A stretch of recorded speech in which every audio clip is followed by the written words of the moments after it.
Just going to ask the press to step out so we can begin our briefing. Thank you, thank you, thank you.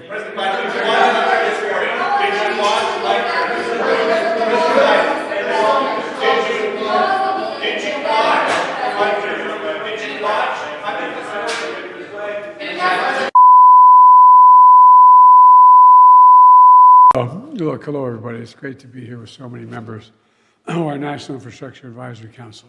Excuse me, that not only is the committee not allowing Hunter Biden to testify publicly, but they have not called a single witness, a single first-hand witness to any of their allegations. They haven't allowed anybody to testify publicly because they do not have a single witness to any of their alleged allegations. They don't. The Ukraine aid negotiations. If the situation is as dire and urgent as the president says, why hasn't he invited leadership, Senate leaders, to Camp David and said, we're going to stay here until we work something out? It seems like there are a lot of things he could be doing that he hasn't done yet.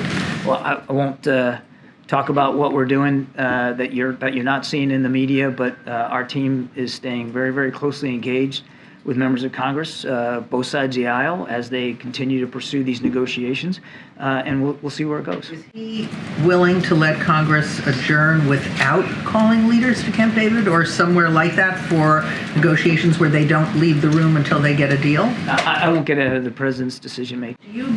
Does he believe there is more that he can do, other things that he can try to get a negotiated compromise on this issue? The president is working this very hard. The whole team is working this very hard. So Senator Durbin today also said that he had been in contact with the White House and that the White House was vaguely considering a policy similar to Title 42. Is there any scenario where the president would support and the White House would support these proposals by Republicans that are also backed by Donald Trump and Stephen Miller?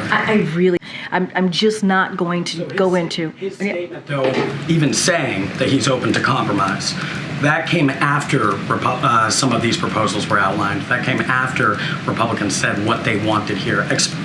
Nationwide expedited removal, authority for expulsion. So even just him saying that he's open to compromise, does that not mean he's open to compromise? This president has signed more bipartisan legislation. Or do you expect him, I know it hasn't happened yet, but do you expect him to call members to the White House, to call members to Delaware to discuss this? I don't have anything to add to the calendar or the schedule about the president inviting anyone here. What I can say is, and I said this moments ago, that the president has had conversations with congressional leaders. I'm not asking you for names, but can you at least confirm that the president has spoken with lawmakers directly on the ongoing talks to get the supplemental done? The president has been in regular touch with congressional leaders on this issue, and obviously so has his staff.